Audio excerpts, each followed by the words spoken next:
आकाशवाणी मध्य प्रदेश से प्रस्तुत है प्रादेशिक समाचार।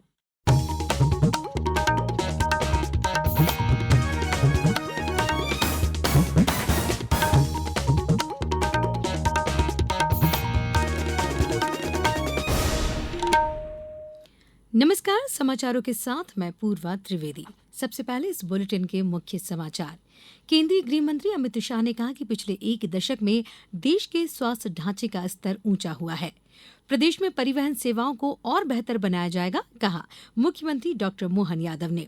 कल से प्रदेश भर में राज्य स्तरीय स्कूल चले हम अभियान और प्रदेश में मौसम बदला। अगले 24 घंटों में नर्मदापुरम, बैतूल, बुरहानपुर और खंडवा में बारिश के साथ ओले गिरने की संभावना। अब समाचार विस्तार से।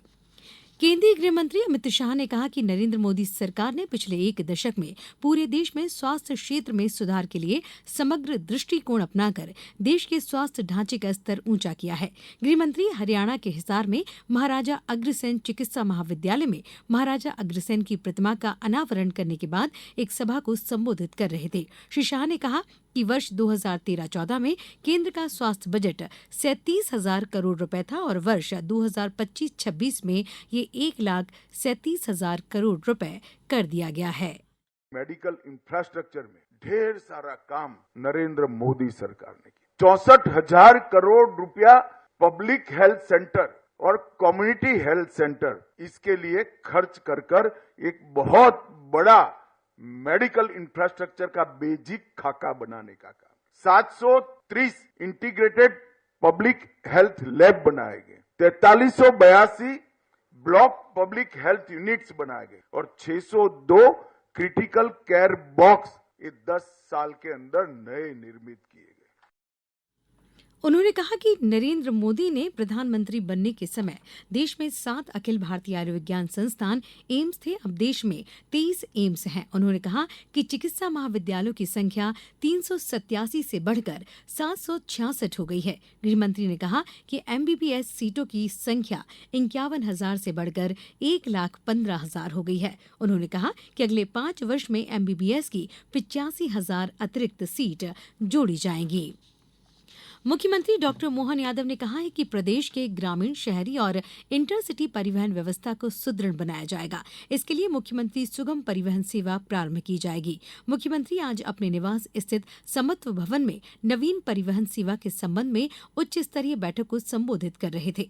मुख्यमंत्री ने कहा कि ग्रामीण क्षेत्रों में, विशेषकर प्रदेश के सभी जनजातीय क्षेत्रों में सुगम यात्री परिवहन के लिए सरकार हर जरूरी प्रयास करेगी। परिवहन सचिव मनीष सिंह ने नवीन परिवहन सेवा योजना की विस्तार से जानकारी देते हुए बताया कि नई परिवहन योजना में प्रदेश में यात्री बसों के संचालन की त्रिस्तरीय मॉनिटरिंग की जाएगी। केंद्र सरकार की एकीकृत पेंशन योजना यूपीएस कल से लागू हो जाएगी। केंद्र सरकार ने यूपीएस को राष्ट्रीय पेंशन प्रणाली के विकल्प के रूप में प्रस्तुत किया है। पेंशन फंड नियामक और विकास प्राधिकरण ने हाल ही में यूपीएस के संचालन के लिए नियम अधिसूचित किए थे। ये नियम केंद्र सरकार के कर्मचारियों के 3 समूहों से संबंधित है। प्रथम समूह में 1 अप्रैल 2025 तक सेवा में एनपीएस के अंतर्गत कार्यरत केंद्र सरकार का कर्मचारी शामिल है। दूसरी श्रेणी में 1 अप्रैल 2025 या उसके बाद केंद्र सरकार में नए भर्ती हुए लोग सम्मिलित हैं। तीसरी श्रेणी में एनपीएस का हिस्सा रहा केंद्र सरकार का कर्मचारी 31 मार्च या उससे पहले सेवानिवृत्त हुआ, चाहे वह नियमित सेवानिवृत्ति हो या स्वैच्छिक सेवानिवृत्ति, वे यूपीएस के लिए पात्र है। इस योजना से केंद्र सरकार के लगभग 23 लाख कर्मचारी लाभान्वित होंगे। केंद्रीय कोयला खनन मंत्री श्री किशन रेड्डी ने आज युवाओं से, खासतौर पर जिलों और ग्रामीण क्षेत्रों के युवाओं से अपने स्टार्टअप और उद्यम शुरू करने का आह्वान किया। हैदराबाद में विकासशील भारत उद्यमी नेटवर्क कार्यालय का उद्घाटन करने के बाद उन्होंने कहा कि प्रधानमंत्री नरेंद्र मोदी के नेतृत्व में केंद्र सरकार युवाओं को अपने उद्यम और स्टार्टअप शुरू करने के लिए प्रोत्साहित कर रही है, ताकि वे अधिक से अधिक रोजगार के अवसर प्रदान कर सकें और वर्ष 2047 तक देश को विकसित देश बना सके। आज भारत के नौजवान स्टार्टअप की ओर देख रहे हैं। जॉब करने के जगह स्टार्टअप शुरू करना, खुद जॉब करने के जगह उनके साथी लोगों को जॉब्स देना, ये लक्ष्य से आज प्रधानमंत्री जी के विजन के आधार पर भारत में स्टार्टअप का एक मूवमेंट चल रही है। मेरा विश्वास विश्वास है ये संस्था के द्वारा आने वाले दिन में ज्यादा लोग इसमें ट्रेनिंग लेंगे, ज्यादा लोगों को का इच्छानुसार स्टार्टअप शुरू करने का प्रोत्साहन मिलेंगे। समाचारों में वक्त है एक छोटे से अंतराल का।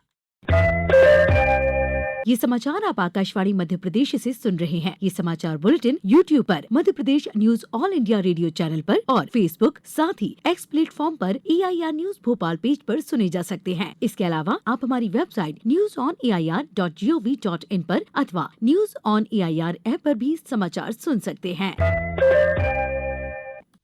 ब्रेक के बाद समाचारों में एक बार फिर आपका स्वागत है। मुख्यमंत्री डॉक्टर मोहन यादव कल स्कूल चले हम अभियान 2025 का शुभारंभ करेंगे।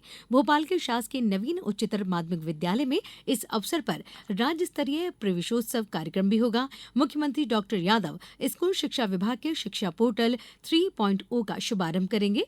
प्रदेश में करीब 92,000 सरकारी स्कूल हैं। इनमें प्राइमरी, मिडिल, हाई और हायर सेकेंडरी स्कूल हैं। इन स्कूलों में लगभग 85 लाख बच्चे अध्ययनरत हैं। एजुकेशन पोर्टल में स्कूल शिक्षा विभाग से संबंधित सभी कार्यों को सम्मिलित किया गया है। विभाग से संबंधित जानकारी पोर्टल के माध्यम से सुलभ तरीके से प्राप्त की जा सकेगी। प्रदेश के सभी विद्यालयों में 1 से 4 अप्रैल तक राज्य स्तरीय विशेष अभियान चलाया जाएगा। इस दौरान स्कूल चले हम अभियान के तहत विभिन्न गतिविधियां आयोजित की जाएंगी। ईद उल फितर आज देश में धार्मिक श्रद्धा और उल्लास के साथ मनाई जा रही है। ये पर्व रमजान महीने के समापन को दर्शाता है। नमाजियों ने ईदगाहों और बड़ी मस्जिदों में नमाज अदा कर एक दूसरे को ईद की शुभकामनाएं दी। लोग अपने रिश्तेदारों और परिजनों से मिल रहे हैं और एक दूसरे को मिठाइयां और शुभकामनाएं दे रहे हैं। मुरैना, नर्मदापुरम, गुना सहित राज्य के सभी जिलों से ईद उल फितर उल्लास के साथ मनाए जाने के समाचार मिले हैं। अप्रैल के शुरुआती 3 दिनों में प्रदेश के मौसम में बदलाव देखने को मिलेगा। प्रदेश में ओले, बारिश और आंधी का मजबूत सिस्टम सक्रिय हो रहा है, जिसका असर प्रदेश के 40 से ज्यादा जिलों पर पड़ेगा। मौसम विभाग के अनुसार 24 घंटे के बाद मध्य महाराष्ट्र और कोंकण क्षेत्र में चक्रवाती परिसंचरण प्रणाली सक्रिय होने की संभावना है, जिससे पठारी क्षेत्र में ट्रफ के कारण अरब सागर और बंगाल की खाड़ी से नमी आनी शुरू हो जाएगी, जिससे प्रदेश में भी मौसम बदला रहेगा। अब की बार अप्रैल की शुरुआत तेज गर्मी की बजाय ओले, बारिश, गरज चमक और आंधी के साथ हो रही है। कहीं कहीं आंधी की रफ्तार 40 से 50 किलोमीटर प्रति घंटा तक रह सकती है। प्रदेश में 1 अप्रैल को नर्मदापुरम, बैतूल, बुरहानपुर और खंडवा में बारिश के साथ ओले गिर सकते हैं। हरदा, खरगोन, छिंदवाड़ा, पाडोना में तेज आंधी और गरज चमक की स्थिति रहेगी। 2 अप्रैल को नर्मदापुरम, बैतूल, बुरहानपुर, खंडवा, खरगोन, बड़वानी, धार, अनूपपुर, डिंडौरी और बालाघाट में ओले गिरने का अलर्ट है। वहीं 3 अप्रैल को बैतूल में ओले गिर सकते हैं। IPL क्रिकेट में आज शाम 7:30 बजे मुंबई के वानखेड़े स्टेडियम में मुंबई इंडियंस का मुकाबला कोलकाता नाइट राइडर्स से होगा। मेजबान मुंबई अभी भी टूर्नामेंट में अपनी पहली जीत की तलाश में है। उसे अपने पिछले मैचों में गुजरात टाइटंस और चेन्नई सुपर किंग्स से हार का सामना करना पड़ा है। अब कुछ समाचार संक्षेप में। राज्यपाल मंगूभाई पटेल ने आयुर्वेद में सिकल सेल उपचार अनुसंधान प्रयासों में पतंजलि योगपीठ ट्रस्ट के सहयोग की अपेक्षा की है।